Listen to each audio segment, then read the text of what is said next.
I give you my heart. Is there anything deeper, more intimate, more powerful than that? Father Marc Goring, challenge accepted.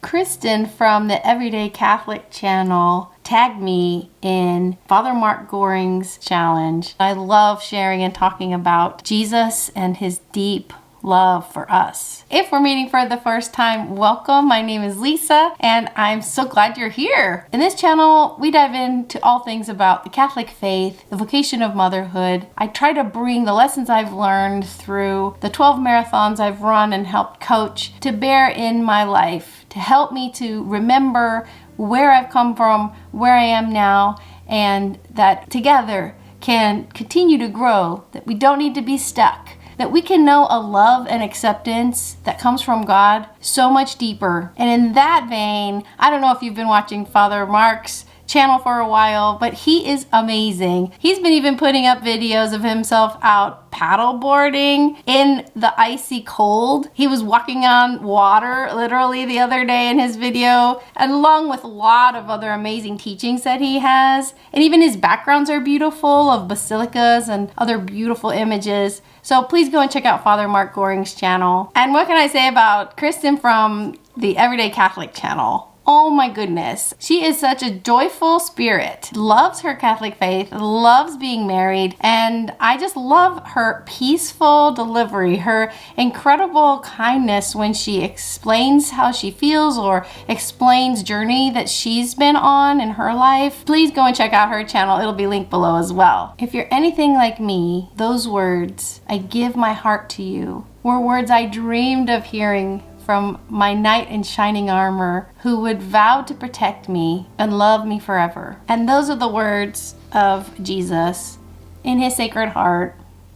He extends it to us. Jesus appeared to Saint Margaret Mary between 1673 to 1675. Among the words that Jesus said to her were promises that he made for those who would respond to the pleading of his heart and return love to him. She wrote those promises down, and they've become known as the 12 promises. So gaze upon the Sacred Heart of Jesus that he extends to you, to me, as I read these 12 promises to you. I will give them all the graces necessary for their state in life.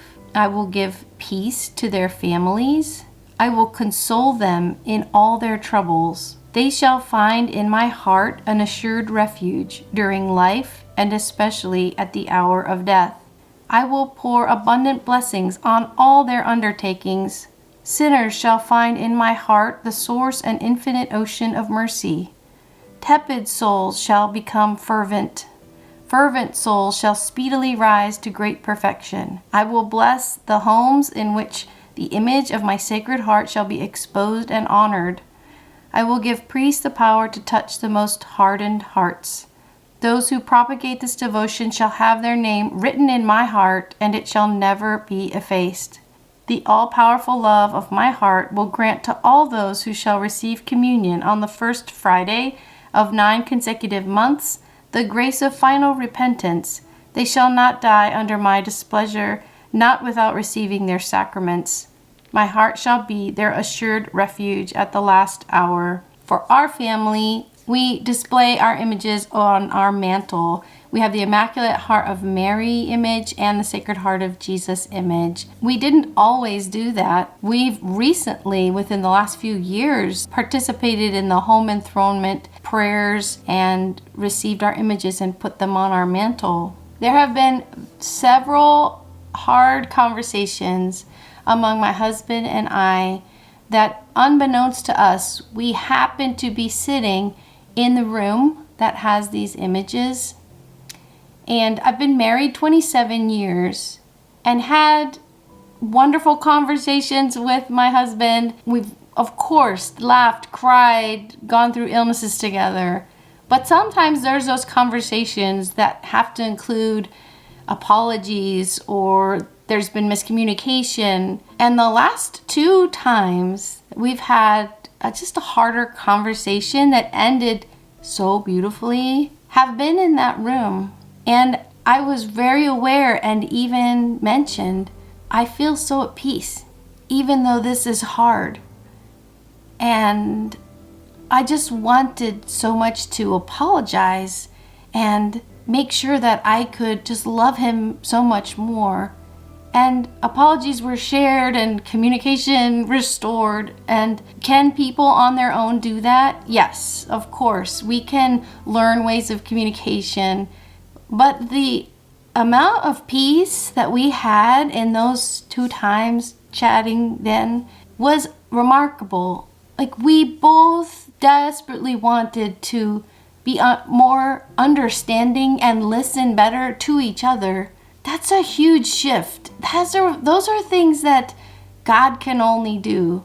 That our hearts are so much more softened in that moment. Being married and raising a family is super rewarding and super difficult. The fact that the Lord sees that and understands that for all of us, your station of life, married, single, religious, it doesn't matter. You're still in relationships with people. You're still having to go through your work, your daily work, whatever it is, if you're a student or whatever, right? The fact that there are these 12 promises, that the Lord sees through all of that, all of our different situations, and reaches out to us is beautiful and wonderful. Is it the only reason why we should consider praying and asking God to teach us more about his love, his heart?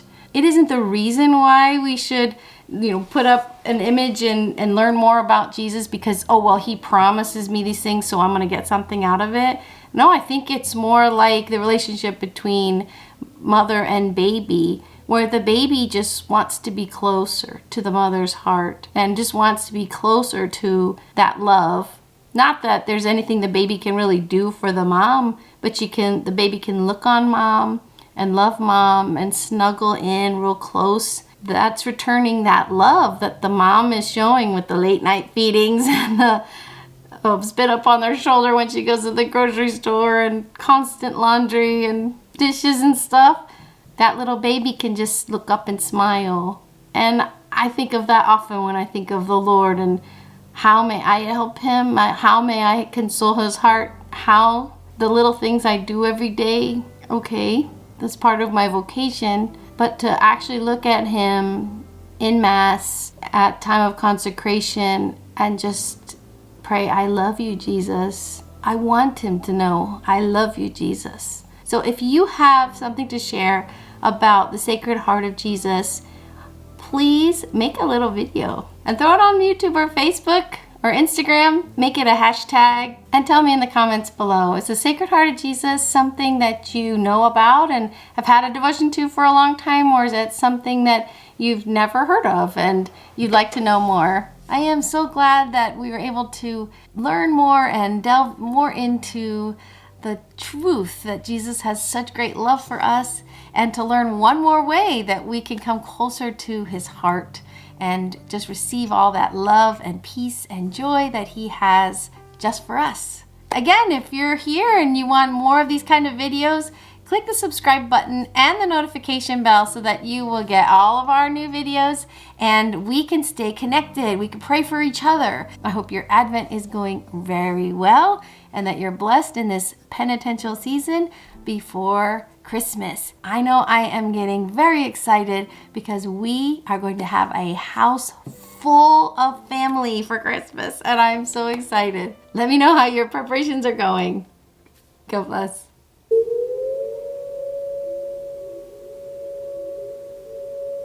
That's a tornado siren. Isn't that fun? We get to practice that weekly.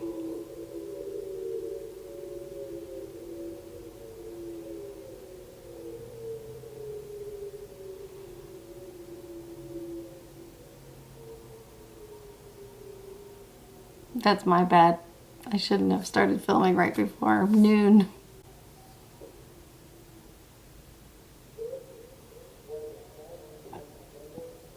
This was a test. Thank you for the tornado test.